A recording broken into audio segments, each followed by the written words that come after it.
Bonsoir. La diaspora algérienne est présente partout dans le monde. La question de savoir comment l'impliquer pour développer le pays se pose à chaque fois. Ces dernières années, on en parle beaucoup. On veut afficher clairement la volonté politique de l'associer dans les différents programmes de développement, mais on n'y arrive malheureusement toujours pas. Quelles sont les raisons qui expliqueraient cette situation?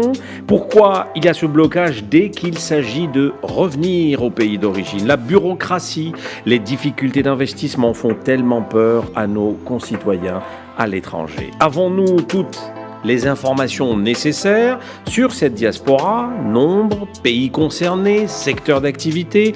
Aujourd'hui, les spécialistes parlent de multiples rôles joués par cette communauté. Expéditeurs de fonds, investisseurs, innovateurs avec cette expertise des pays d'accueil, la liste est longue. L'autre volet sur lequel nous allons certainement également arrêter ce soir concerne la mission de nos représentations diplomatiques, comment elles devraient être, quels sont les atouts sur lesquels doit-on insister, quelles démarches suivre de part et d'autre afin de concrétiser son projet. L'émission de ce soir est intitulée Diaspora, comment l'associer dans l'essor économique. Bienvenue dans Insight.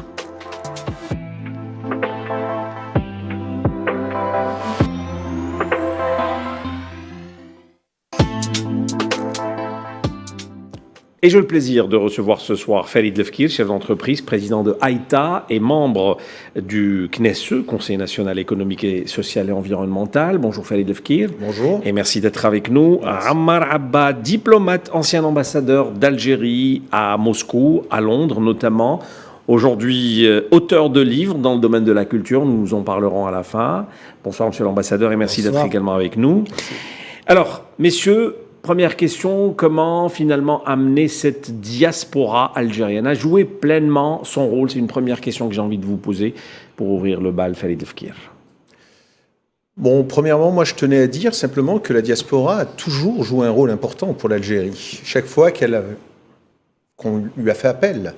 Donc depuis l'indépendance jusqu'à nos jours, chaque action et chaque démarche qui a pu être menée, les ressortissants algériens à l'étranger se sentent concernés. Maintenant, c'est vrai que la difficulté que nous observons actuellement, et c'est tout le rôle aussi maintenant aujourd'hui du CNESE, c'est de pouvoir évaluer toutes les politiques publiques qui sont menées et mises en place. On se rend compte qu'il y a des problèmes de mise en place des mécanismes. Aujourd'hui, beaucoup de lois ont été, bien sûr, réalisées, beaucoup de choses ont été mises en œuvre, mais on n'a pas su les appliquer clairement et, bien sûr, attirer le regard de cette diaspora vers l'Algérie et surtout dans un cadre économique et social.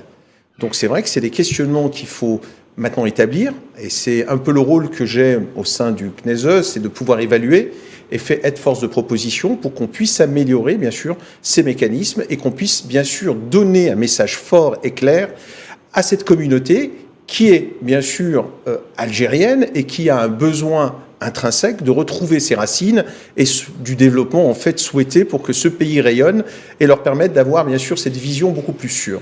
D'accord. Ammar Abba, ce rôle, comment vous le voyez?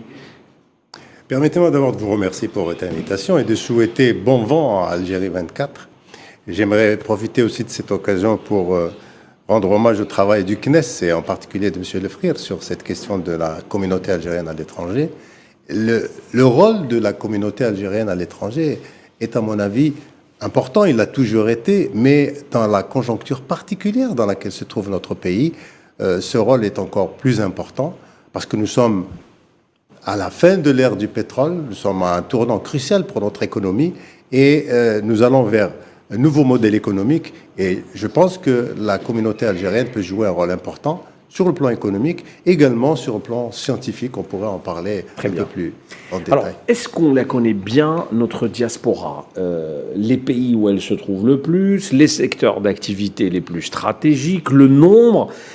Falid Lefkir, est-ce qu'aujourd'hui nous avons des données fiables sur notre diaspora concrètement? Ça, c'est une des tares que nous avons actuellement et qu'il va falloir bien sûr résoudre.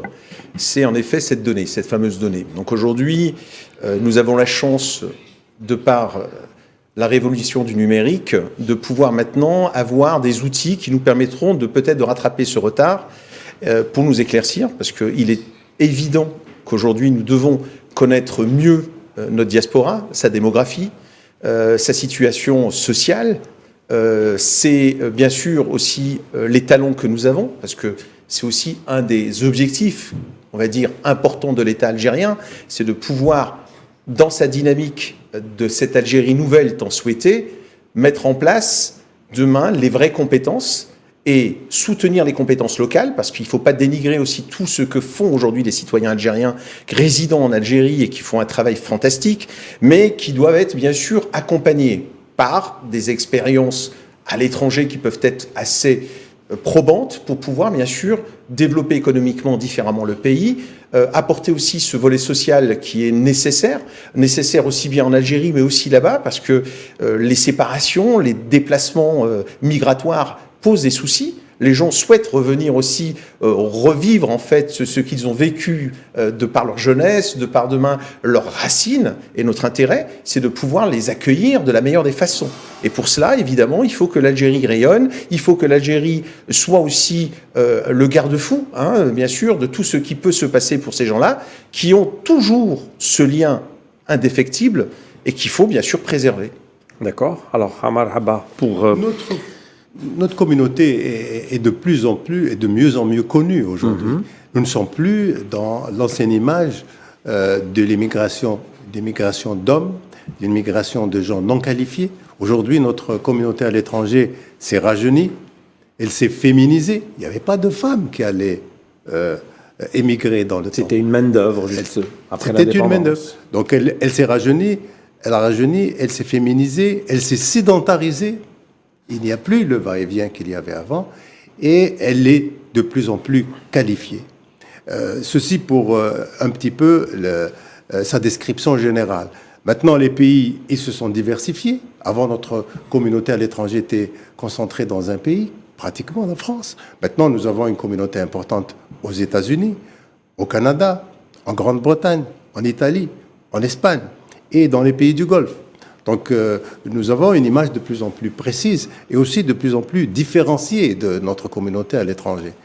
Mais elle peut apporter sa contribution au développement, mais je ne crois pas beaucoup que beaucoup pourront venir s'installer de manière permanente. On peut l'expliquer après. Mais être entre les deux pays, ça c'est possible, et les moyens de télécommunication et de communication moderne le permettent. Le mythe du retour, c'est un mythe. Tout à fait. Farid Lefkir, ça fait plus de 20 ans que vous êtes en Algérie, vous étiez installé haute Méditerranée, vous avez pris la décision de rentrer, d'investir, de créer votre entreprise. Il y avait à votre époque un engouement. Est-ce qu'à votre avis aujourd'hui, cet engouement est le même? Il a diminué, il a augmenté? Comment vous pouvez le qualifier? Déjà avec vos cousins qui sont toujours haute Méditerranée, est-ce que vous discutez de ce sujet? Écoutez, bon, moi je suis un enfant 100% de la diaspora, donc je suis né en France, j'ai grandi en France, j'ai fait mes études en France, j'ai créé mon entreprise en France, et j'ai eu la chance de rencontrer des Algériens qui sont venus me visiter pour une activité qui concerne mon activité principale et primaire, hein, je suis dans le numérique, et cette rencontre a déclenché une envie. Et donc je suis venu en une période très difficile. Donc aujourd'hui, je ne peux pas faire un comparatif par rapport à aujourd'hui. C'est pendant la décennie noire, donc je suis venu vers les années 96. Et malgré cela, donc cette envie et la découverte de ce pays, parce que pour moi c'était une vraie découverte, m'a totalement subjugué. Je me suis dit, il y a des choses à faire. C'est ce qui est important et ce qui reste aujourd'hui important à l'heure actuelle. C'est que j'ai senti qu'il y avait beaucoup à faire dans ce pays, mais que ces choses pouvaient être beaucoup plus visibles, même pour nous intrinsèquement, par rapport à nos activités, par rapport à notre savoir-faire. Donc j'ai investi, c'est vrai que ça n'a pas été simple. Je tenais à souligner un point important, c'est quand je suis venu, il y avait déjà des procédures, des incitations qui ont été mises en œuvre. À l'époque, c'était l'APSI. Donc je suis rentré dans ce canal, et c'est grâce un peu à l'APSI que je suis resté, parce qu'il y avait des avantages et des incitations claires et qui m'ont permis d'évoluer. Donc aujourd'hui, je ne vous le cache pas, je communique beaucoup avec d'autres personnalités en France qui ont fait aussi un peu le même cursus que moi, voire d'autres cursus. Et il y a toujours cette envie, mais elle est freinée, bien sûr, par rapport à certains écosystèmes qui, pour eux, n'est pas actuellement favorable. Mais c'est des choses sur lesquelles, bien sûr, on discute, parce qu'il y a des échanges. Il faut continuellement échanger. Aujourd'hui, les voies de communication doivent être établies avec cette diaspora. C'est très important. Et être d'une franchise absolue pour qu'on puisse, bien sûr, aller de l'avant. À Maraba, je reviens à ce que vous disiez à l'instant, en disant que certains ne sont pas prêts de faire le pas du retour. Il faut les laisser là où ils sont, et ils peuvent être tout aussi utiles à l'Algérie, là où ils sont. Donc pas forcément être présent physiquement ici en Algérie.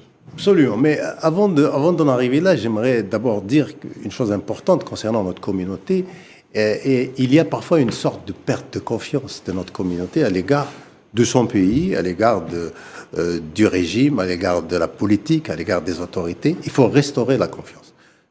Exemple, dans la Constitution de 2016, il y a eu l'article 63 qui interdisait l'accès aux postes, à certains postes de responsabilité, aux personnes qui sont nées à l'étranger et qui ont d'autres nationalités. Ça, elle a fait beaucoup de mal sur le plan politique et elle a creusé une sorte de fossé. Mais c'est pas la seule, il y a d'autres choses. La gestion du Covid sur le plan des transports n'a pas été toujours facile pour les émigrés. Ils ont passé des tragédies. Et ça continue. Et ça continue malheureusement. Il y a un léger mieux actuellement. Mais donc, il s'agit d'abord de restaurer cette confiance entre la communauté et les autorités. Ça, c'est une première chose. Maintenant, pour ceux qui veulent rentrer, il y en a qui veulent rentrer. Ceux-là, il faut les encourager à rentrer. Ceux qui veulent rentrer, mais il y a un certain nombre de conditions importantes à remplir pour qu'ils puissent entrer. Il faut... d'abord, il y a le climat des affaires. Le climat des affaires doit être amélioré en ce qui concerne... le système bancaire, les taux de change, la création d'entreprises, la disponibilité d'assiettes foncières pour lancer un projet. Ça, c'est des choses qu'il faut absolument régler. Parfois, il y a certains de nos compatriotes qui voudraient rentrer, mais qui ont l'obstacle de l'école pour leurs enfants. Il y a pas toujours des possibilités d'insérer leur enfant dans le système éducatif algérien. Et pas suffisamment d'écoles internationales. Il n'y a pas suffisamment d'écoles. Une capitale comme Alger, pour qu'elle devienne une grande capitale de la Méditerranée, doit avoir beaucoup d'écoles internationales, dans toutes les langues. Il faut que nous nous ouvrions C'est ce genre de doléances que les différents profils que vous avez dû rencontrer durant vos carrières respectives dans plusieurs pays, c'est ce genre de doléances qu'ils vous présentaient avant de décider de revenir. Le problème des enfants en est un. Le problème des loisirs aussi. Nous n'offrons pas des loisirs de qualité à nos compatriotes et aux étrangers. Ça, ce sont un certain nombre de choses qui empêchent l'installation et le retour de notre communauté. Mais comme vous l'avez si bien dit, aujourd'hui, il est possible de créer son entreprise, de payer sa dette à l'égard de son pays, parce que beaucoup de nos compatriotes voudraient payer leur dette. C'est comme une sorte de dette, parce qu'ils ont été formés en Algérie. Beaucoup ont été formés. Donc, ils voudraient le faire, mais c'est possible sans qu'ils puissent venir. Autre chose, il est parfois souhaitable qu'ils restent dans l'environnement scientifique et technologique dans lequel ils ont le privilège de vivre aujourd'hui pour qu'ils puissent apporter une meilleure contribution à leur pays. Donc le retour, c'est pas toujours, sauf à ceux qui le veulent vraiment, le pays doit être réceptif et accueillant. Ultra bureaucratisé, c'est un peu la réputation qu'a l'Algérie. Malheureusement, on la garde toujours.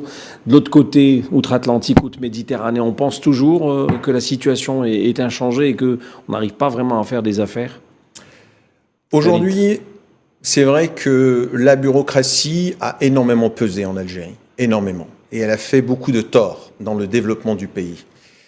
Il est clair que depuis quelques années, les choses évoluent positivement. Aujourd'hui, il ne faut pas le dénigrer. Vous savez, je regardais récemment le Global Index Innovation, en fait, où nous sommes très très mal classés.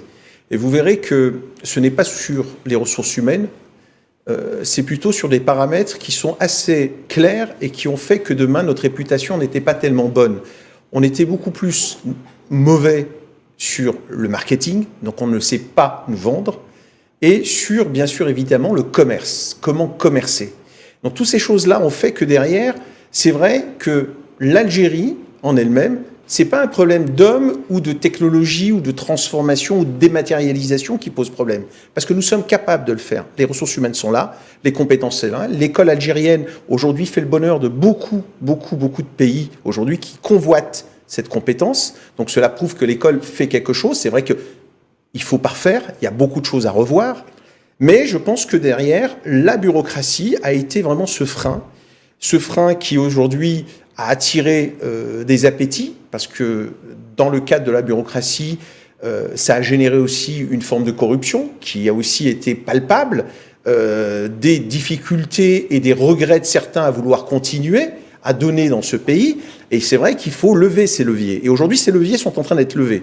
Il faut voir, aujourd'hui, vous avez eu beaucoup de choses qui ont été dématérialisées. Vous regardez, par exemple, le ministère de l'Intérieur. Aujourd'hui, tous les actes administratifs, maintenant, vous pouvez les avoir en ligne. Vous avez aujourd'hui des ministères qui se sont lancés dans cette opération. Le ministère du Transport a dématérialisé un certain nombre de services. Donc aujourd'hui, ils ont mis en place des plateformes qui permettent de régler un certain nombre de soucis. Transport, pareil. Le tourisme est en train de travailler. La santé, il y a à peine une semaine, ils se sont lancés dans cette réforme, parce qu'aujourd'hui, la santé, c'est un secteur important. L'agriculture, aujourd'hui, ce sont quand même aujourd'hui des métiers qui nous importent. Donc, il y a ce lancement, il y a une plateforme, il y a un portail qui existe, c'est le Moaten, qui aujourd'hui fonctionne, où vous avez un certain nombre de données.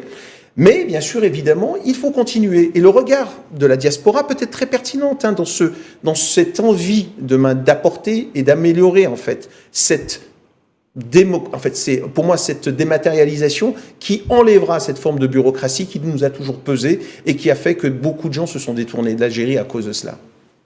Amar Abba ?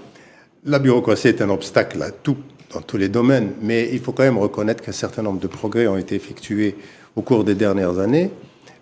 Ces progrès, c'est plus dans les institutions à caractère administratif qu'ils ont été accomplis. Monsieur Lefrère a cité le ministère de l'Intérieur, les mairies, les wilayas, dans les consulats et les ambassades aussi, il y a un certain nombre d'actes que l'on peut obtenir de manière électronique. Mais c'est pour l'acte d'investir qu'il y a encore des obstacles qu'il faut lever. Et puis, les questions liées à la réforme du système bancaire et financier. Alors, vous parlez des banques, le problème ou la problématique du transfert de fonds, voilà qui pose à chaque fois un souci pour nos concitoyens à l'étranger. C'est légitime, c'est de leur droit. Mais notre système, la loi de la monnaie et du crédit, la Banque centrale aujourd'hui ne favorise pas vraiment les choses. Est-ce qu'il y a une réflexion, à votre avis, au niveau du CNESE, au niveau même diplomatique, même si vous êtes aujourd'hui à la retraite, mais vous êtes un jeune retraité, on va dire, donc il y a toujours des informations relatives sur ce genre de dossier. Est-ce que réellement il y a une volonté de simplifier les choses sur cette problématique du transfert de fonds ? En fait, je pense que c'est une, aujourd'hui, priorité. Parce que je me suis déplacé dans certains pays, j'ai rencontré des diplomates, on a discuté, des consuls, des ambassadeurs. La première, on va dire, information et demandes qui sont formulées par notre diaspora, c'est bien sûr ce problème de transfert de fonds. C'est la première des choses. Donc aujourd'hui, en effet, il faut impérativement faire une refonte, une réforme sur notre système bancaire, parce qu'aujourd'hui, ce n'est plus possible. Il faut que les gens puissent, bien sûr, demain, transférer leurs fonds, et surtout par des canaux légaux. C'est vraiment une balle dans le pied qu'on se met en laissant demain cette difficulté, tout en sachant qu'aujourd'hui, les mécanismes existent, que certaines banques, aujourd'hui, publiques, sont en train de mettre en œuvre, mais ça a mis du temps. Aujourd'hui, chaque banque a commencé à changer son système bancaire, mettre en place, bien sûr, des procédures qui sont de plus en plus agiles.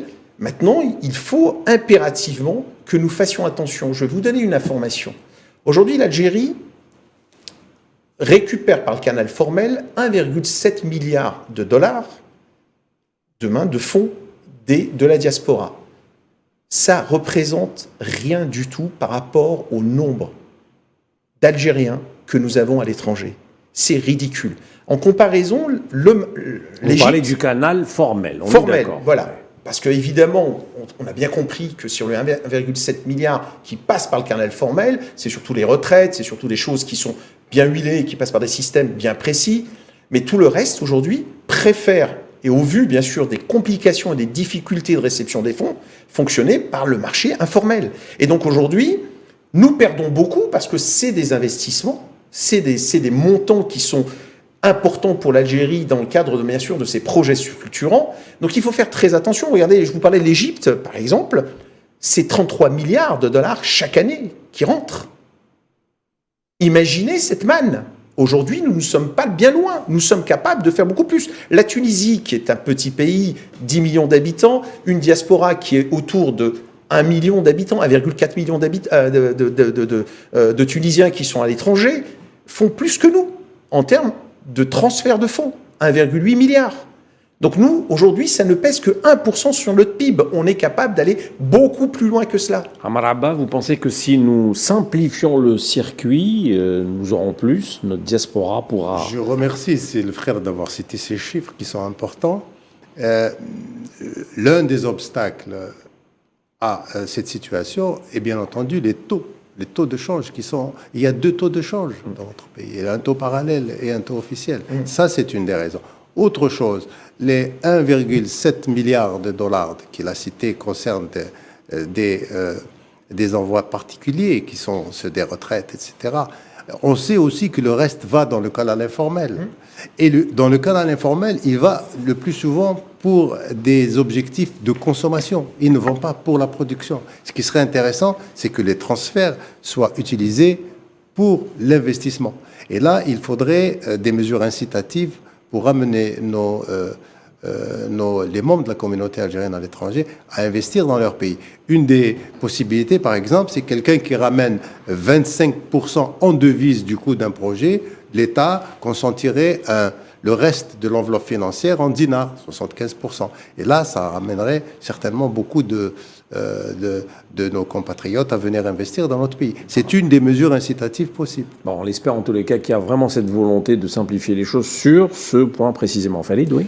Oui, en plus, je voudrais rajouter simplement, c'est que nos banques aujourd'hui doivent bouger. Aujourd'hui, elles doivent être aussi acteurs dans les pays où nos diasporas est en place. Aujourd'hui, nous avons des pays probants. La France est déjà une première. Il faut savoir que nous avons la première plus grosse communauté étrangère en France, c'est celle de l'Algérie. Donc aujourd'hui, qu'il y ait 0 banque algérienne présente là-bas, c'est déjà une vraie question. Et aujourd'hui, on pourrait simplifier les choses. Vous savez, aujourd'hui, les échanges sont importants. Il faut que la confiance vienne aussi de notre côté, c'est-à-dire d'aller voir ces gens-là. On avait annoncé la BEA à un moment donné, mais ça tarde à venir. Ça tarde. C'était un effet d'annonce. Ce sont des annonces régulières. Bon, là, on vient de reprendre. Il ne faut pas oublier, il y a un programme d'action du gouvernement, le PAG 2021, qui a été mis en œuvre et qui, sur ce problème-là, bien sûr, pointe du doigt. Ils savent très bien que cette problématique doit être réglée. Mais il faut le faire rapidement. Et c'est vrai que 2 monnaies, en fait, 2 monnaies aujourd'hui, 2 valorisations, ce n'est plus possible. Les bureaux de change aussi sont un élément aussi probant à mettre en œuvre, on n'en a pas parlé. Mais aujourd'hui, les lois existent, mais ne sont pas appliquées. Donc, il faudrait qu'aussi, on se pose des vraies questions. Aujourd'hui, je ne pense pas que l'Algérien souhaite rester dans l'informel. Je pense que l'Algérien souhaite demain apporter quelque chose à ce pays, mais le faire d'une manière où il sent qu'il n'y a pas d'entrave. Et qu'on lui facilite la tâche. Et qu'on lui facilite totalement la tâche. Pour les bureaux de change, c'est pas normal un sacré souci quand même. Hein. C'est un souci, absolument. Beaucoup de pays, et des bien plus pauvres, des pays très pauvres, ont des bureaux de change. On peut échanger tant qu'on veut de la monnaie nationale vers des monnaies étrangères et inversement, sans que ça ait menacé ou consacré un risque pour l'économie. Alors, les représentations diplomatiques algériennes à l'étranger, la question que j'ai envie de vous poser à Amar Abba, puisque vous étiez dans cette situation, pourquoi elles n'arrivent pas à jouer pleinement leur rôle? On parle souvent d'elles, on les pointe du doigt, mais parfois c'est pas vraiment de leur faute. Vous allez nous expliquer pourquoi? Alors, c'est pas pour défendre ma paroisse, ma djimaa, si on veut, pour être plus algérien, mais le rôle de nos représentations à l'étranger n'est pas aussi négatif en ce qui concerne cette question. Parce que quel est le rôle de notre communauté, de nos représentations concernant notre communauté et concernant en particulier les compétences nationales? Il faut les identifier, les recenser,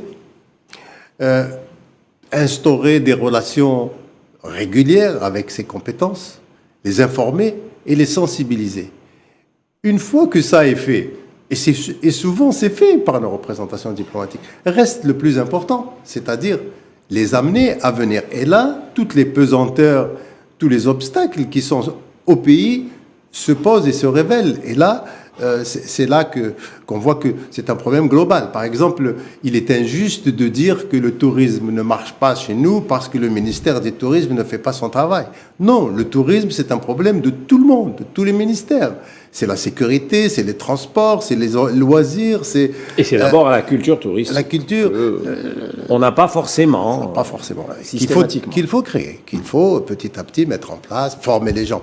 Donc pour le rôle des ambassades, certains, évidemment, il faut le dire, il y a encore des insuffisances, il y a encore des gens qui ne font pas leur travail. Il faut former, sensibiliser pour que cette question de la relation avec la communauté soit importante. Mais elle est, je peux vous le dire, elle est vraiment le souci de nos ambassades actuellement, de beaucoup de nos ambassades, en tout cas là où elle est présente.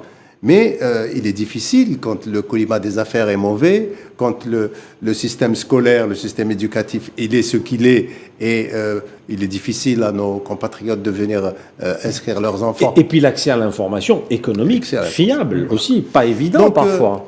Donc il y a beaucoup à faire, mais c'est un écosystème, comme a dit le frère, c'est un ensemble qu'il faut créer. Le rôle des ambassades et des consulats n'est qu'un élément parmi d'autres. Et le plus important, ce n'est pas le plus important d'ailleurs, le plus important c'est au pays. Vous avez des choses à dire là-dessus certainement, vu que vous avez certainement connu des situations semblables.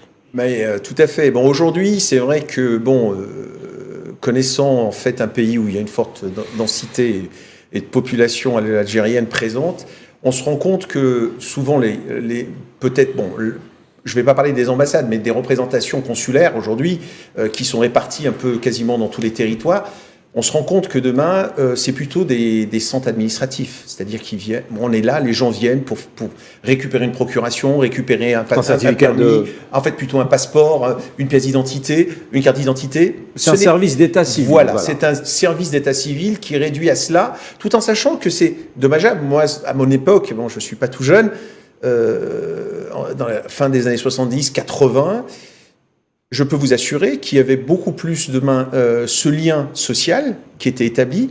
Il y avait beaucoup de manifestations culturelles. Aujourd'hui, on ne parle pas assez de cela. Il y avait beaucoup de manifestations culturelles. Il y avait des associations, beaucoup et grand nombre d'associations qui se formaient. Donc les Algériens qui se trouvaient donc dans ces pays-là pouvaient tisser un lien et pouvaient créer en fait une vraie communauté forte et qui pouvaient peut-être penser à certaines choses. Aujourd'hui, vous savez, moi, ce qui me fait de la peine, c'est que j'observe, par exemple, que nous avons plus de 600 000, voire un peu plus même, de compétences à l'étranger. 600 000, 700 000, 800 000. Imaginez ce que ça représente si demain on pouvait les mettre en connexion. On pouvait les mettre demain en connexion, ne serait-ce qu'entre eux, et après, bien sûr, évidemment, avec leur vis-à-vis en Algérie. On pourrait faire des merveilles, des choses extraordinaires. C'est une denrée qui est absolument utile pour l'Algérie. Et ça, aujourd'hui, il faut qu'il y ait une agilité. Il faut que demain, les structures diplomatiques soient plus agiles. Il faut qu'il y ait des structures économiques. Vous imaginez, moi, je représente une association de chefs d'entreprise au niveau du numérique.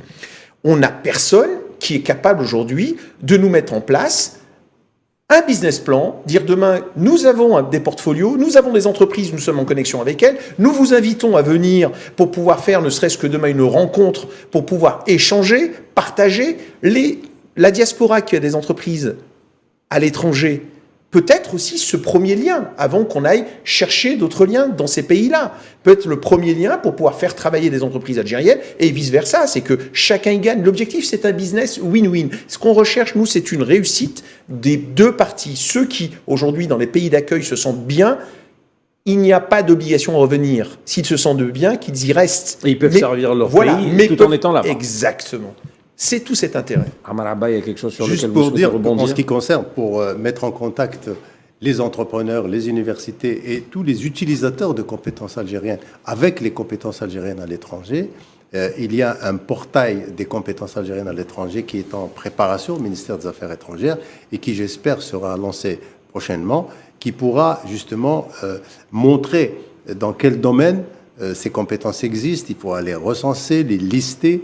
Et chaque entreprise algérienne ou chaque université, hôpital, qui voudrait cibler une compétence particulière pourrait le faire à travers ce portail. Et ces représentations diplomatiques seront outillées par ce portail, justement. C'est un projet à brève échéance. À brève échéance, oui. D'accord. Il y a un processus de formation quand même à mettre en œuvre. Un grand processus. Bien.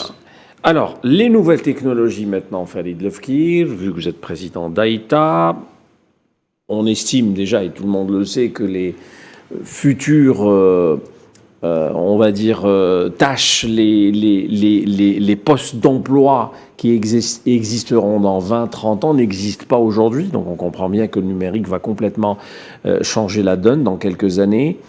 Notre diaspora, avec cette expertise qu'elle a acquis un peu partout dans le monde, et avec le vide que nous avons dans notre pays, parce que c'est un pays vierge, il y a tout à faire, il y a tout à refaire, est-ce que c'est l'opportunité justement qu'il devrait saisir, le numérique précisément?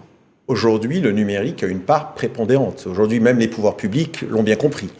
Donc aujourd'hui, les plans aujourd'hui qui sont mis en œuvre par notre gouvernance tournent bien sûr particulièrement sur cette transformation numérique, cette transformation digitale.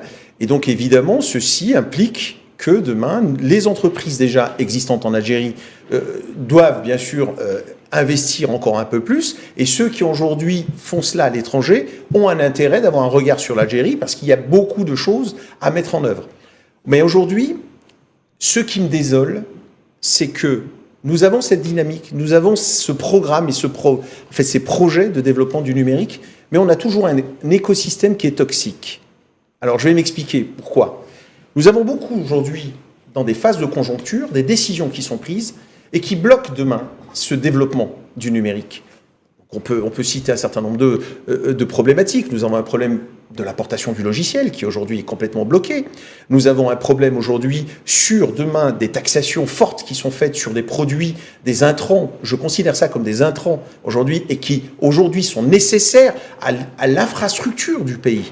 Quand on parle d'un switch et d'un routeur, c'est l'infrastructure du pays et qui est nécessaire. Aujourd'hui, nous avons un pays d'une dimension incroyable auquel on peut mettre beaucoup de grands data centers, recevoir, bien sûr, aujourd'hui, les données de beaucoup de grands, des GAFAM par exemple, et d'autres, qui ont besoin de s'installer ici et qui ont besoin de rayonner par l'Algérie vers l'Afrique. Ces procédures-là, il va falloir que demain, nous puissions y attacher un regard et qu'il y ait des politiques publiques qui facilitent tout cela et non pas que dans un aspect conjoncturel, on bloque uniquement parce que demain, il ne faut pas dépenser, il ne faut pas faire ci, il ne faut pas faire ça. Moi, je trouve qu'aujourd'hui, ces choses-là doivent être remises en cause et on verra après ce regain, non seulement des entreprises du numérique en Algérie se développer, mais aussi ceux de la diaspora, parce qu'ils y trouveront un réel intérêt de pouvoir venir et voire même s'installer pour pouvoir réaliser ce genre de choses. Ce genre de profil, vous avez dû également rencontrer à Maraba des jeunes, des moins jeunes, et qui ont surtout des ambitions, des projets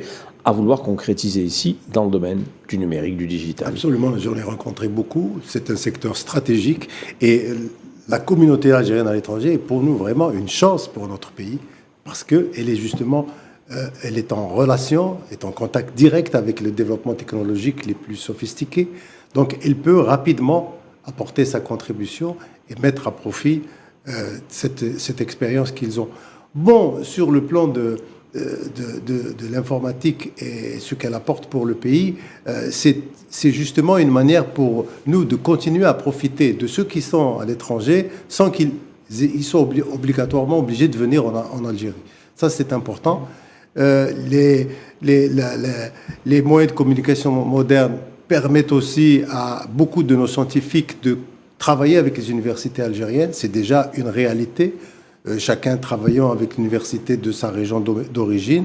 Et nous avons des très très bons modèles de collaboration entre nos universités et des universités européennes où travaillent justement des Algériens grâce aux nouvelles technologies. Donc c'est une chance pour notre pays et le fait que nous ayons des jeunes, des moins jeunes aussi, mais des gens qui maîtrisent ces technologies est une chance pour nous. Alors notre responsabilité à nous, Algériens, installés en Algérie, vis-à-vis de notre diaspora, elle est aussi à pointer du doigt. Hein. Est-ce qu'on s'y intéresse déjà suffisamment, comme d'autres pays qui s'intéressent à leur diaspora? On a l'impression que parfois... on les sous-estime, on leur dit vous venez d'ailleurs, vous n'avez rien à nous apprendre ici. Il y a cet ego parfois un peu mal placé, Khalid Lefkid. Vous avez dû certainement connaître cette situation. Aujourd'hui, moi je ne blâme ni l'Algérien résidant en Algérie, ni l'Algérien résidant dans un pays d'accueil. Aujourd'hui, chacun a son ego, chacun a ses critiques à formuler. C'est vrai qu'on a été souvent dans la critique. On continue à l'être toujours. Bon, c'est vrai qu'en plus, on nous donne de la matière pour critiquer. Donc, il y a des difficultés. Il faut les comprendre, mais il faut se battre. Moi, sincèrement, je suis venu en Algérie, je savais les difficultés auxquelles j'allais faire face. Mais je me suis battu. Ça n'a pas été simple. Et je pense que tout Algérien doit faire la même chose. Donc aujourd'hui, pour qu'il y ait cette forme de synergie, il faut déjà qu'on arrive à penser à ce qu'il y ait déjà un moyen de communication réel. Nous avons une chance inouïe, 40 millions d'Algériens, 40 millions de connectés. Donc déjà, c'est une force de frappe qui est terrible. Aujourd'hui, les informations, vous les avez. Aujourd'hui, les gens peuvent faire de la visio régulièrement. On a vécu une période difficile avec la pandémie. L'Algérie s'est pas trop mal sortie de cela. Donc les réseaux étaient là, bon, avec les difficultés que nous avons toujours en termes de bande passante, toujours en termes d'infrastructure, je le dis, je le redis. Mais on s'attendait à pire, c'est vrai. Voilà, mais on s'attendait à pire, mais ça a tenu. Donc c'est déjà une bonne chose. Et ça a permis aussi d'avoir un regard. Les politiques ont compris aussi l'intérêt de l'évolution. Donc maintenant, aujourd'hui, le lien entre la diaspora à l'étranger et ceux de l'Algérie, aujourd'hui, je pense que on a besoin de se réunir, on a besoin de se revoir. Et je peux vous dire une chose, quand moi j'ai des amis qui viennent de l'étranger nous visiter, il y a toujours cette impression, ce baume au cœur qu'ils ont à redécouvrir leur pays, à revoir leurs amis, et ils redeviennent naturellement des vrais Algériens. Donc c'est ce qu'il faut à tout prix cultiver, continuer à cultiver, tout en sachant que ce pays réserve des trésors qu'on n'a absolument pas encore déterrés. Donc continuons. Est-ce que c'est un sentiment qu'on vous a déjà témoigné en tant qu'ambassadeur des concitoyens, nos concitoyens à l'étranger qui vous disent on ne nous aime pas trop, on nous bloque parce qu'on est censé ramener la science infuse. C'est des situations que vous avez vécues aussi à Maraba? Pas vraiment, petit peu de temps en temps, mais le membre de notre communauté à l'étranger veut être considéré comme un citoyen. Voilà, tout simplement. Ni un super citoyen, ni stigmatisé, mis à l'écart, et pas de méfiance à son égard. Ça, c'est important. Mais ils sont prêts à apporter leur contribution pourvu qu'on les considère comme des citoyens, comme des compatriotes. On s'y intéresse vraiment en Algérie, à cette communauté à l'étranger, aux compétences et à ce qu'elles peuvent nous apporter comme richesse et comme valeur ajoutée. On en est conscient, on s'y intéresse? Oui. Il y a de plus en plus conscience, en tout cas, que cette communauté peut apporter beaucoup pour le pays. Je peux vous donner une information complémentaire. Il faut Bien savoir sûr. que, heureusement, il y a eu une loi qui est passée en 2005, donc, qui concerne la binationalité, donc, qui a été validée, etc. Et tant mieux, heureusement, parce que ça a permis maintenant aux gens de pouvoir être à la fois de la nationalité étrangère et puis de la nationalité algérienne. Aujourd'hui, je vais vous donner quelques exemples que j'ai eus très récemment. Donc, il y a un ministère délégué qui est chargé, donc, bien sûr, de l'économie de la connaissance et des startups. Il y a eu ce lancement de labellisation des startups, etc. Il y a eu ces aides incitatives. Aujourd'hui, beaucoup de start-upers étrangers, algériens à l'étranger, sont venus, ont posé des projets tout à fait intéressants et ont même été financés par le fonds de soutien à la start-up. Donc cela prouve que demain, les gens ont ce regard de vouloir revenir parce que demain, il y a des moyens qui sont en train d'être mis en œuvre. Bon, c'est vrai que il ne faut pas aussi que nous soyons trop pressés. Il faut laisser construire les choses. Mais je pense que la nouvelle dynamique depuis 2 ans est pertinente. Bon, on peut aller encore plus vite, mais c'est déjà une bonne chose. Donc il ne faut pas tuer cette volonté, parce que je sais qu'elle apportera. Et aujourd'hui, le fait qu'on ait des gens de la diaspora qui viennent maintenant s'intéresser, qui viennent voir que demain, il est possible d'être à l'étranger, de créer sa start-up en Algérie, ceci est un point capital et important. Donc, c'est pour moi un point positif et de rapprochement et bien sûr, de volonté à contribuer au développement du pays. C'est ce genre de déclic, c'est ce genre de projet que notre diaspora recherche dans le pays d'origine, à Maraba? Absolument. En tout cas, quand on discute avec les membres de la communauté, il y a une réelle volonté de venir apporter leur contribution. que ce soit dans l'académique, l'universitaire, ou bien dans l'économie, dans les finances, dans le domaine de la santé. Notre système de santé est en train de faire face à des défis extrêmement importants.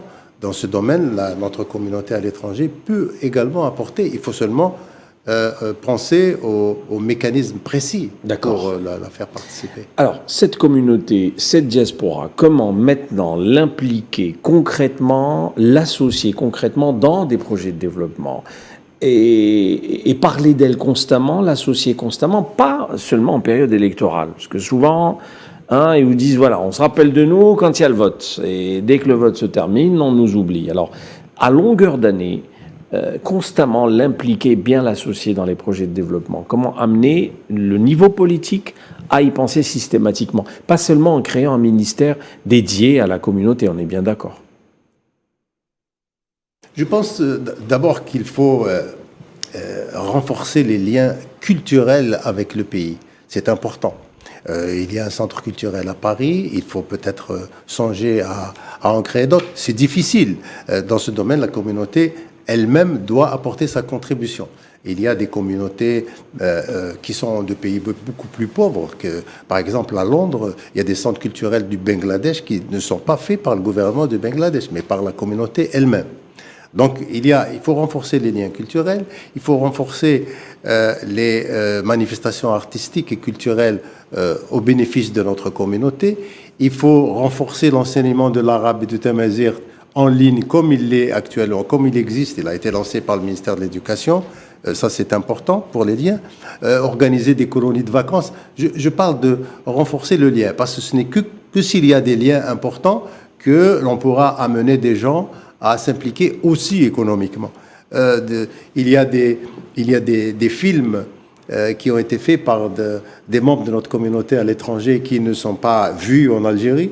Donc c'est une sorte comme si on refusait le regard de notre communauté à l'étranger sur son pays. Des films sur l'histoire de l'Algérie, ça c'est important, ouvrir le pays pour que les relations se développent. Et ce n'est que, à mon avis, de cette manière, qu'en renforçant les liens sur l'identité, sur la culture, que l'on pourra attirer de plus en plus. Vous voulez dire qu'au fond, il n'y a pas que le business. Il n'y a pas que le business. Des fois, il y a des aspects culturels tellement simples, mais qui ont plus d'impact et plus de force. Oui. Pour que la personne vivant en émigration, à l'étranger, dans des pays lointains, ressente ce lien. Fallait Defkir. Moi, je tenais à dire que, bizarrement, je vais être en contradiction avec vous, Ahmed, dans le sens où l'Algérie n'a jamais oublié la diaspora et a toujours mis en place des programmes avant les élections. Aujourd'hui, les PAG, les plans d'action du gouvernement, il y en a eu un de 2010 à 2015, il y en a un autre de 2015 à 2020, là on en fait un en 2021. Ce n'est pas un effet simplement de campagne ou d'élection. Aujourd'hui, le gros problème que nous avons, c'est que les plans sont là, les projets sont là, les lois sont là, mais ne sont jamais évalués. Parce qu'on a un vrai problème d'évaluation. On a un vrai problème aussi de mise en place d'indicateurs qui nous permettraient d'évaluer, de voir si nos actions sont réellement pertinentes ou pas pertinentes. Parce qu'aujourd'hui, il y a des lois qui sont extraordinaires, mais qui ne sont pas évaluées. Et sur le terrain, si rien n'est évalué, on ne fait rien. Et aujourd'hui, c'est ce que nous avons subi. C'est vrai qu'il y a un aspect d'essayer de capter cette diaspora. Moi déjà, je pense que on en avait parlé il n'y a pas très longtemps avec Sermar, dans le sens où derrière, il fallait peut-être un représentant, une instance représentative. Il y avait une loi déjà en 2009 qui est passée dans ce cadre-là, qui est aujourd'hui remise d'actualité sur le PAG, en fait, le plan d'action gouvernementale en 2021. Donc c'est important d'avoir peut-être demain une instance représentative, quelqu'un qui, en fait, une structure à l'étranger, dans chaque pays, qui puisse demain représenter et réunir demain cette diaspora. Et pouvoir, après, évidemment, travailler sur des choses très pointues, c'est-à-dire la donnée, parce qu'il faut qu'on arrive à capter sur l'aspect démographique, qui sont ces Algériens qui sont aujourd'hui installés là-bas, sur l'aspect social, qu'est-ce qu'ils font, Est-ce que ce sont des cadres? Est-ce que ce sont des ouvriers? Est-ce que demain ces gens-là sont en difficulté? Quel type de... Il y a des retraités, beaucoup de retraités. Est-ce qu'on les laisse? Je pense qu'aujourd'hui, l'Algérie ne veut pas laisser un enfant. On ne peut pas. Donc il faut avoir ce genre d'informations, les suivre. Le président a parlé de la protection de la diaspora. On parle demain d'une chancellerie, en fait de mettre en place demain des aides juridictionnelles. Mais ce sont des choses qu'il faut travailler. On peut les travailler avec la diaspora. Vous savez, par exemple, vous allez dans les pays développés, il y a toutes les semaines des structures, des aides juridictionnelles qui sont mises en place d'une manière bénévole. Donc pourquoi pas faire appel à nos avocats dans les différents pays que nous avons pour venir donner 1 heure ou 2 heures de leur temps au niveau des consulats ou des ambassades. D'autant plus que maintenant, avec la digitalisation, il y a peu de va-et-vient maintenant au niveau des consulats. Donc on a des places qui se libèrent, on a des postes aussi qui sont de plus en plus disponibles. On peut organiser des choses. Donc il faut réorganiser. C'est pour ça que la refonte aussi au niveau de nos chancelleries est importante et il faut que ceci soit évalué régulièrement et qu'il y ait des indicateurs qui puissent nous permettre de dire que les actions ont été traitées, on atteint des résultats et on voit next step, qu'est-ce qu'on veut. Et c'est ça qui aujourd'hui fait défaut et qui fait que demain on est paresseux. Je suis désolé. D'accord. Je voudrais rebondir sur cette idée de représentation de notre communauté à l'étranger. Alors, depuis 1997, en pleine décennie noire, notre communauté a des députés à l'Assemblée populaire nationale. Ils sont au nombre de 8. Bien, c'est très bien sur le plan symbolique, c'est satisfaisant. C'est pour dire, vous faites partie de la nation et que vous avez des représentants qui vous représentent, vous, en tant que communauté à l'étranger. Mais sur le terrain, il faut dire les choses très clairement. C'est pas très efficace pour la raison très simple, c'est qu'ils sont très peu pour une communauté éparpillée dans le monde entier.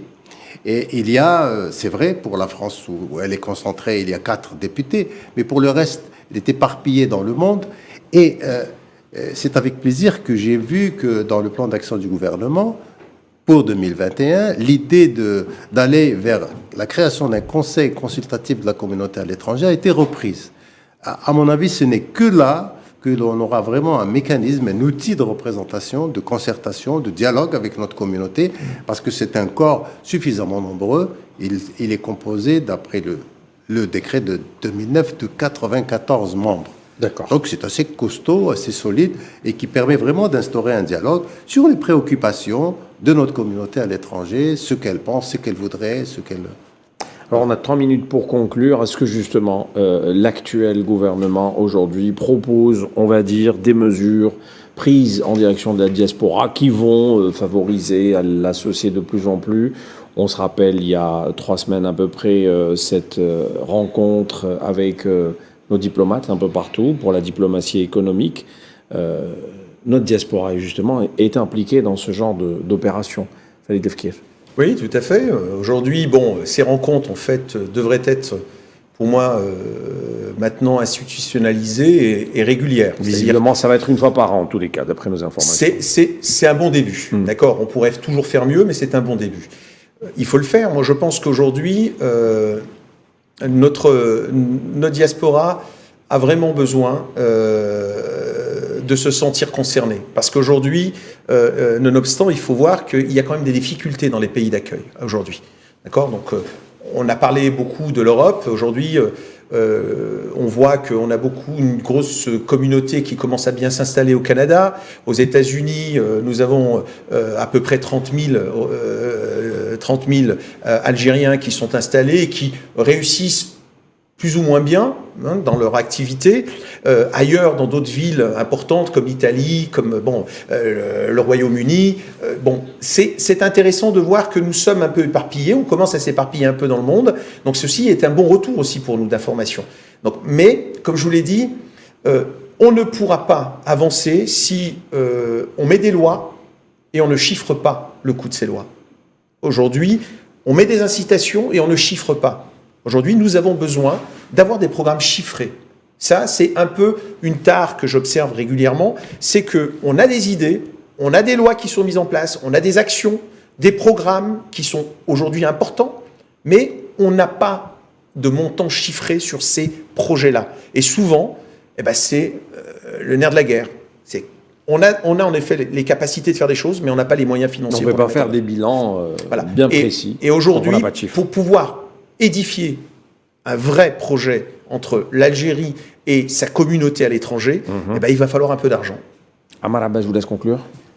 Bien, juste pour dire qu'il n'y a pas qu'en France qu'il y a cette communauté, que dans d'autres pays, aux États-Unis, en Grande-Bretagne. Durant mon séjour en Grande-Bretagne, nous avons organisé en 2011, 2012 et 2013 des journées concernant les compétences algériennes. Et je profite pour saluer tous ceux qui ont participé à ces journées.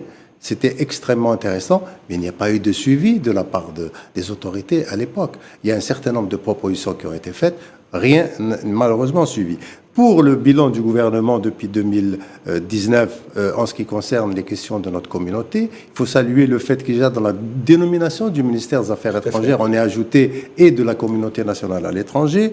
Cette idée, la suppression dans la nouvelle constitution de cette stigmatisation de nos compatriotes parce qu'ils ont la double nationalité, ça a été supprimé, c'est une bonne chose. L'annonce de l'ouverture des agences bancaires algériennes à l'étranger, ça c'est une bonne chose. Et puis la reprise de cette idée de création d'un conseil consultatif de notre communauté à l'étranger, ça c'est important et il faut que ce soit mis en œuvre.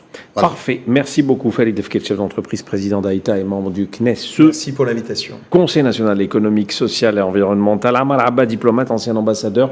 Vous étiez en poste à Londres, à Moscou, notamment. Aujourd'hui, vous êtes auteur de livres et vous en avez ramené avec vous Inig, voyage dans l'œuvre poétique de Lounis Aitmengelet.